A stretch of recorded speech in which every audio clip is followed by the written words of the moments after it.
Yo, what is good, everybody? It is your boy, Golden Falls, Golden What Ifs, whatever you want to call me, and I am back. This is part 3 of What If Deku had a super suit.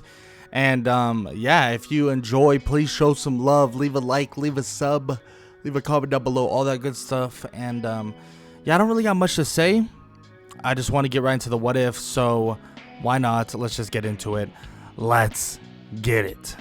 Izuku Midoriya versus All Might is about to begin. The student versus the master. The student versus the teacher. They're about to go head to head, but let's see how strong Izuku truly is and what this truly means for the state of what this hero world is eventually going to be. Now, for starters, the fight starts off pretty basic. All Might sending punches through the air, you know, the wind blast type of punches through the air, and then eventually Izuku would reach where All Might is. Izuku would be utilizing around 50 to maybe even 60% of One for All because of his suit, and he would basically begin clashing with All Might. But as he's clashing with All Might, let's just say the integrity and durability of his exoskeleton suit is definitely put into play.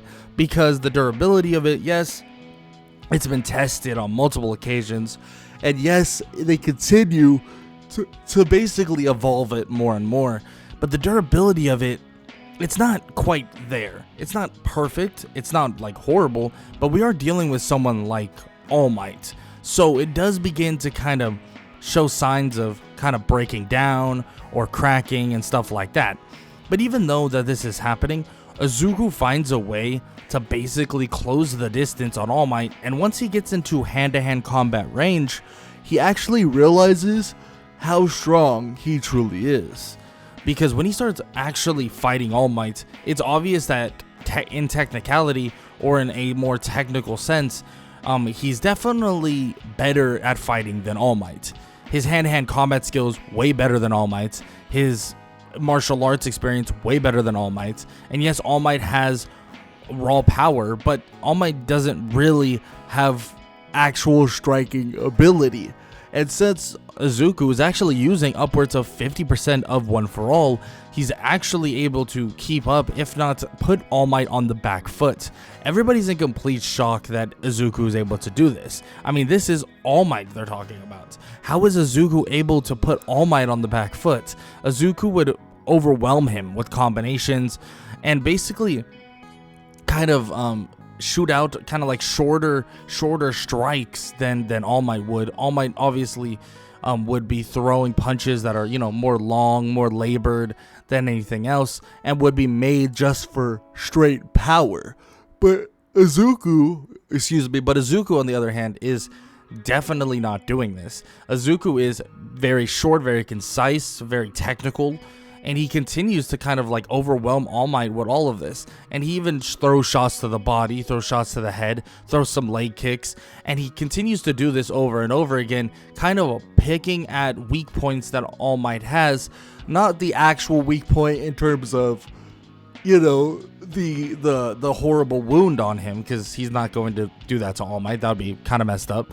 But more like the weak points on someone's body. So like different parts of the muscles and stuff like that. Izuku kind of pinpoints them and kind of strikes toward them the best of his capabilities. And it's obvious that his exosuit or his super suit has helped him quite a bit in terms of evolving One for All, but also expanding on his fight style. Because he's actually utilizing some of the fight style that, well, Shota Aizawa also utilizes as well, other known as Eraserhead, in which All Might would be shocked to see this, because it seems like he's imitating parts of Aizawa, but also adding a little bit of flair with what he normally fights like as well, which is crazy, which it seems to be insane. And on top of that, he even mixes in some strikes and some movement that he actually got from the Hero Killer, which is definitely beneficial. Now, All Might is very experienced, he's very durable, at least at the moment, and he's able to kind of withstand the flurry. And with time kind of chunking down, Izuku does realize that he probably doesn't want to continue fighting longer and longer. He needs to escape, because yes, they could continue fighting and maybe he would eventually win, but there's a better chance of him just running through the gates after he knocks All Might down again than him drawing out a fight that could potentially make him lose because he takes too long, right? So he decides that he's going to do just that.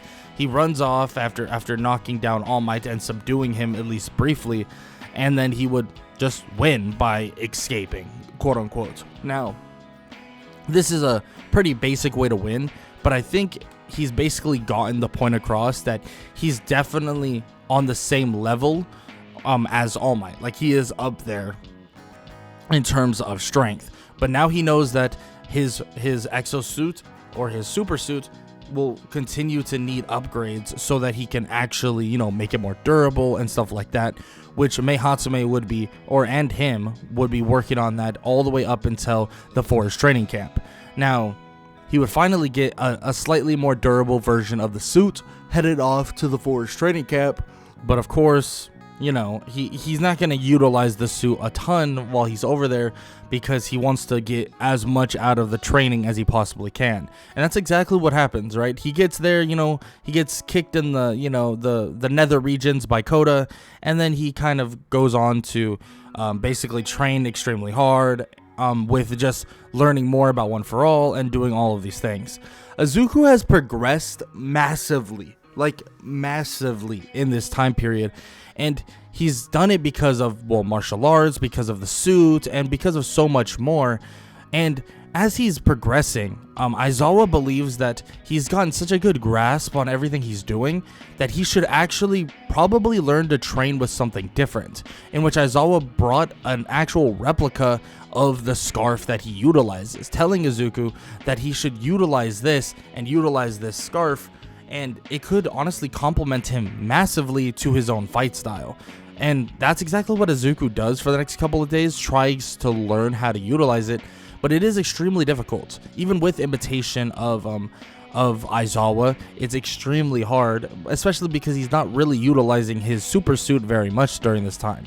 But eventually, the villains or the League of Villains would invade the forest training camp. And when they would invade and he would run off to go help Koda or make sure that he's okay, he would arrive and he would have to go head to head with someone by the name of Muscular. Muscular is extremely powerful, and Izuku realizes that he needs to put on his suit ASAP. Doing so, he begins to fight Muscular, and they fight pretty damn evenly, at least for the most part. Izuku would have to kind of strain his body, cranking up One For All, but he's more controlled in this regard.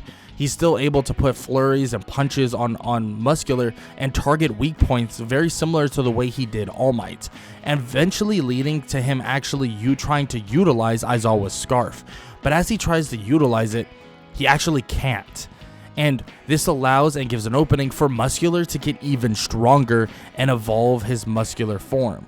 Now, Izuku is utilizing quite a bit of One For All, even though he's straining his body, going upwards of 65 to 70%, and he's definitely able to put Muscular on the back foot, but he does realize that utilizing kind of short and like not putting extreme amounts of power on his punches, you know, in one go, is definitely restricting his combat power in terms of taking out someone like Muscular, at least instantly, just because he's a bigger person and kind of more like, you know, bigger in stature and stuff like that.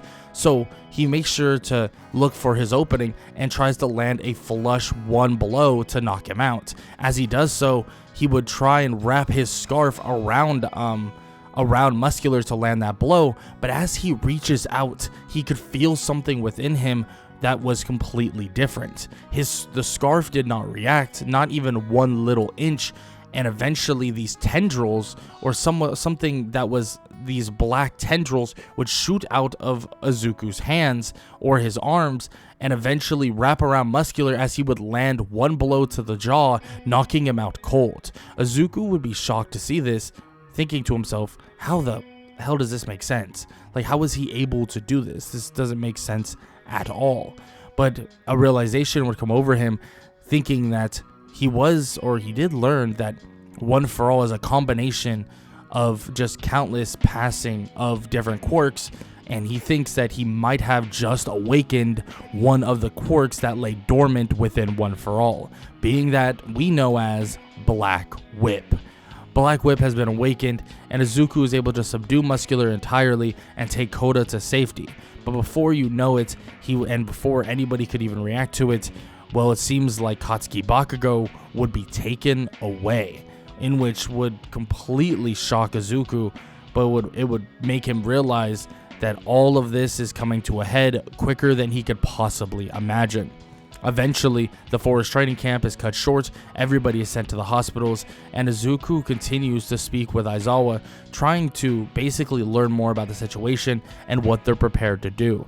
Aizawa refuses to tell him really anything, but Izuku tells him that he's ready to go now, that he is fully prepared to take on whatever's to come, and that All Might need his help, in which Aizawa tells him that he can't do that, he can't allow him to do so, and he needs to just stay kind of out of the way for now, in which Izuku would nod his head and basically go off, but a bunch of them, including people like Hiroshima, and other students like Momo and stuff like that, would decide that they're going to take it upon themselves to actually find where Bakugo is. And eventually they are able to do that, but of course the heroes would already lay siege to the area, and on top of this would lead to the battle between All For One and All Might.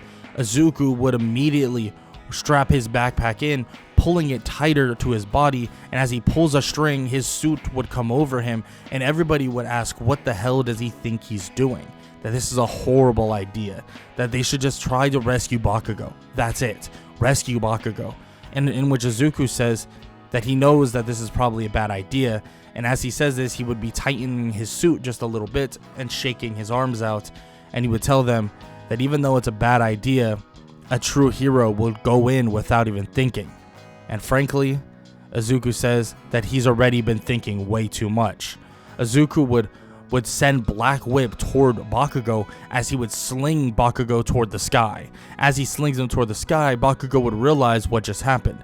Seeing the others nearby, Bakugo would go toward them and basically escape from Shigaraki and most of the League of Villains. Izuku would head over as he would meet on the battlefield standing next to All Might, standing right in front of All For One. Chills would go down his spine, and you could feel the pressure that surrounds them entirely. All Might tells him that he should leave right now, that this is not his battle, but Izuku tells him that it is always going to be his battle, and it seems like it's time to end it right here and right now, in which Izuku would look toward All For One as All For One would just laugh at them, saying that it seems like All Might has a little student, but it sucks that he's going to have to perish with him and go join his mentor all alike. All Might would feel enraged and charge toward All For One. In a millisecond of reaction time, Izuku would tie All For One in Black Whip, and this would shock All For One, not realizing what the hell just happened and what this kid is capable of doing.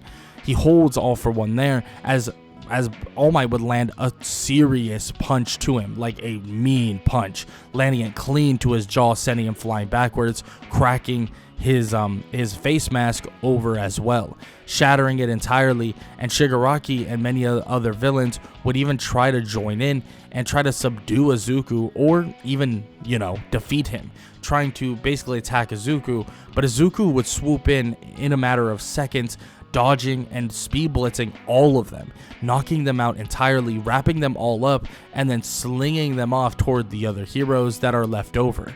All For One would try to put a portal underneath them, but as he does, he would immediately get punched by All Might, and he would lose concentration, unable to maintain the portal and unable to get the other villains out of there.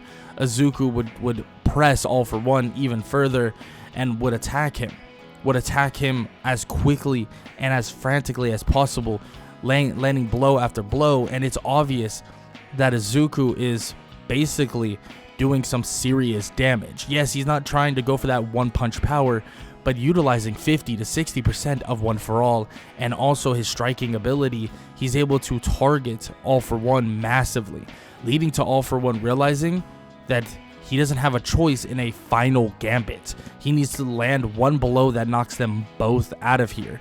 But as he tries to store up power and energy, Izuku refuses to relent, as he would immediately go for kind of like this rear naked choke as he kind of gets the back of All For One. And as All For One sees this, he realizes that he needs to send tendrils, sending tendrils behind him, and he tries to stab Izuku. But as he tries to stab Izuku, Izuku would push him toward those same tendrils, as it would slightly stab All For One, as he would be extremely injured by this as well. Izuku would land one flush head kick as All For One would stagger, and as he staggers massively, All Might would come out of nowhere, and he would say his United States of Smash and hammer All For One straight to the ground. This would knock out All For One, but All For One would be currently bleeding pretty badly, and everybody would need to get him some serious medical attention, but also get him to prison ASAP. And this would lead to the full capture of the League of Villains as well. Izuku would pull a string on his backpack once again, retracting his suit, and then also just putting him, and it would put his normal clothes on again, which would be, it would just be underneath his super suit, so it would be a pretty basic change. All Might would tell him that he did good, but he should never take risks like that. At the end of the day, he is the future of this all, that he didn't want Izuku to go in here and somehow die. Didn't want him to go in here and somehow perish, when all of the future of this hero world relies on him being him. Which Izuku nods and says that he may be important to the future, but they're still living in the present. And he tells All Might that they need him now, and even if he can't be the All Might that he's always been, the one that was in prime form, that the presence of him, and also just All Might being the person he is, well, let's just say if they watch the symbol of peace fall today, there's a good chance that Japan would have crumbled. But there's always repercussions to doing the right thing. And that's exactly what Izuku will feel just for a bit, because he's basically worldwide. Yes, I know the broadcast was only to Japan, but the idea of, a 15-year-old kid fighting alongside All Might, maybe evenly with All Might's strength and also his villain, everybody in the world begins to chatter about Izuku Midoriya. People in Japan chant for him to be subsidized as a hero already. People in Japan chant for him to be, idolized. He's the next number one hero. He's going to be the next All Might. This would lead to UA and also many others to actually give him his provisional hero license a lot sooner. Now, and that is excluding the tests. Like, he doesn't need to even test into this, and would also lead to him actually getting calls from other countries. But the main one that he's thinking about, and the main one that really matters in this scenario, is from the United States of America, because there's a lot of people out there that really love All Might, and to see that All Might has a quote-unquote successor is something else. And it seems like some people are actually going to head over to UA to speak with Izuku a little bit more about what he can do and about what they can do for him.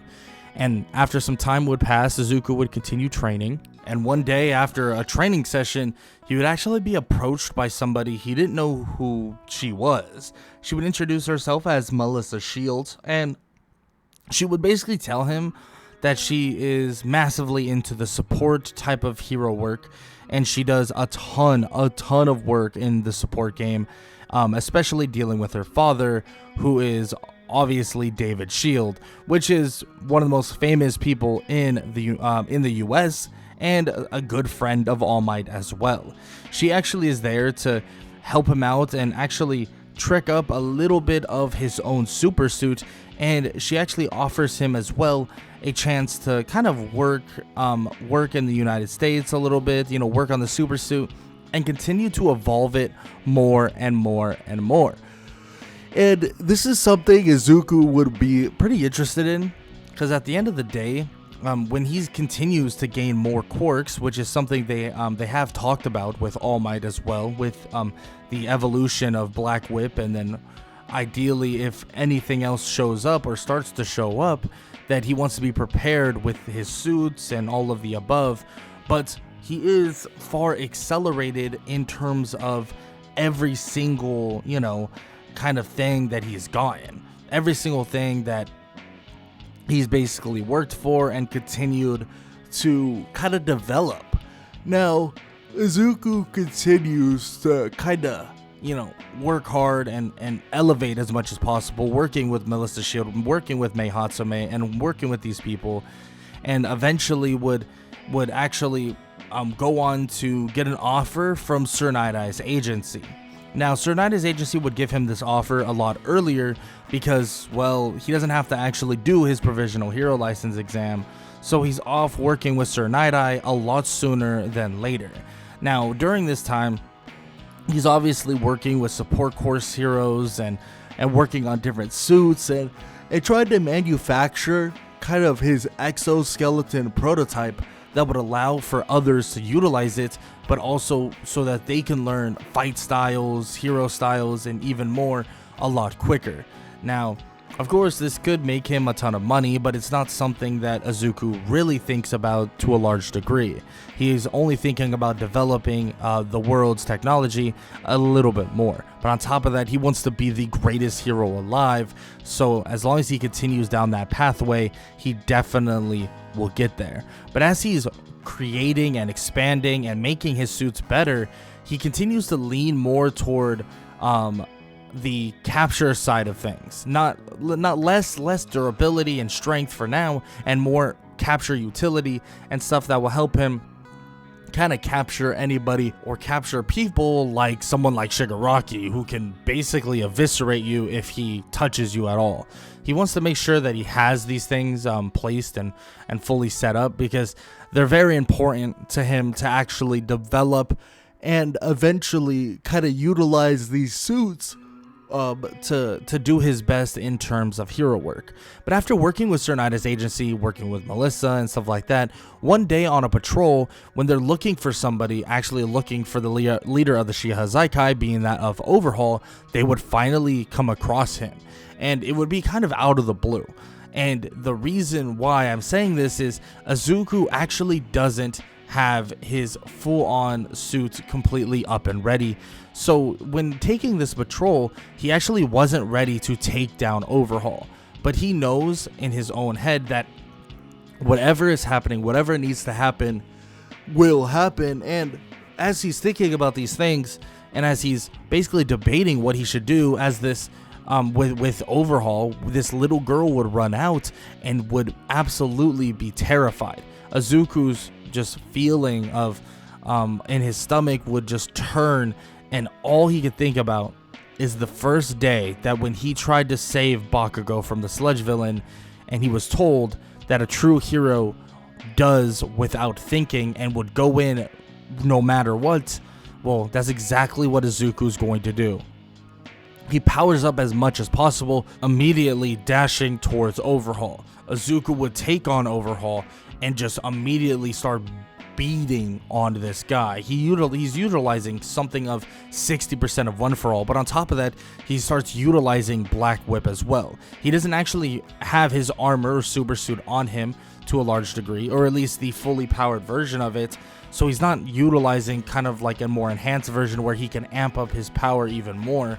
But he continues to just overwhelm Overhaul before he can even really react. Mirio would realize that he doesn't have a choice in this now. Yes, he wanted to kind of stall out. He wanted to kind of let Overhaul go for the most part.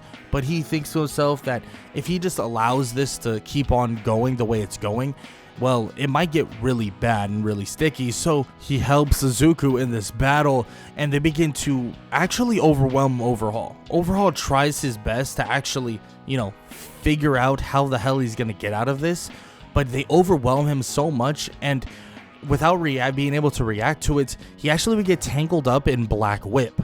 Black Whip would then slam him to the ground, and basically Mirio would go in for the final blow to knock him out. He would punch him straight in his jaw, and as he basically is about to knock out Overhaul, as he's falling to the ground, Overhaul would slam his hand on the ground as spikes would go charging forward toward, well, Eri's location. The little girl that was just standing nearby, it might get, well, extremely hurt, but Izuku would jump into action immediately, and he would jump in front of one of the spikes and push Eri away just slightly, as he would, well, then take the brunt of the spike to the chest. Izuku would feel pain shooting down his body, but he would be gasping for air for the most part, until a bunch of people would come in as an emergency to help get him away. Izuku would be grabbed by these people, and they would try to drag him away, but Eri would stop them, and she would say that she can help, that she can do it, as she would feel this panic and these emotions flow within her body, so it would allow her to kind of focus her power just enough to activate her quirk.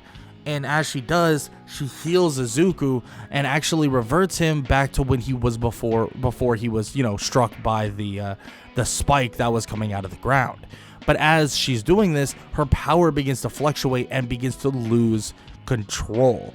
And as her power begins to lose control, it seems as if it's being extremely sporadic, but luckily Shota Aizawa would eventually show up and actually be able to shut her quirk off.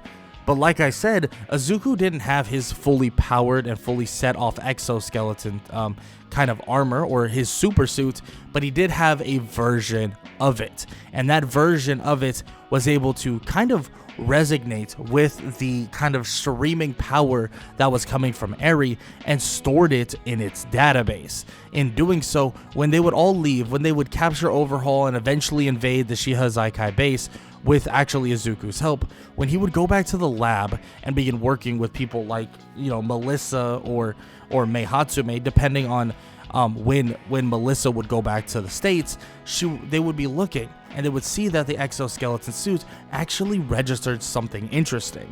And it seems like it registered a power that had the ability to rewind someone's body, or rewind time itself, in which would blow Izuku's mind, thinking that it seems as if the exoskeleton suit and its adaptability and its just understanding of different quirks is even further along than they thought. But with the data from actual Eri's quirk, this could revolutionize so many different things.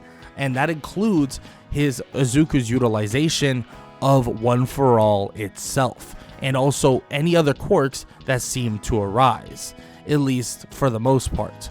When he puts on this new version of the exoskeleton suit that they work on for quite a bit, and just quite a while in general, Izuku could feel this surge of kind of power. It's not like it's just this overwhelming sense of like strength, but it's like an overwhelming sense of durability. It's as if the exoskeleton suit now has a regenerative property, not only for the armor itself, so when it tears and it breaks and it shatters, it can basically rejuvenate itself. It also adds a sense of durability and regenerative powers for Izuku himself, giving him more stamina, giving him more strength and power and all of the above, and a more advanced super suit that continues to develop to a large degree and continues to expand what they thought was possible in the first place. But Izuku Midoriya is on track to being the greatest hero alive, and it all started with him creating his own super suit. But obviously, we have a little bit more to talk about, and there's some things still to come, because Izuku Midoriya may have this super suit and may have an expanding support army, or kind of this support type of job in the near future, but there's a lot more for him to do to become the #1 hero. And that will be for the finale of What If Deku Made a Super Suit. And if you enjoyed this part, please show some love, leave a like, leave a sub, leave a comment down below. Not sure when this is going to come out. I am recording this like at like 11 a.m., but I'm not sure how good the internet's going to be, or if I'm going to have to send it to my buddy again so that he can upload it. We're not sure, but we will see. Last time I tested it, I should be able to upload it, so hopefully it all goes through. I hope you guys enjoyed, like I said, though, and yeah, that's all I got to say. I hope you guys enjoyed the video, and I hope all y'all have an amazing day. Later.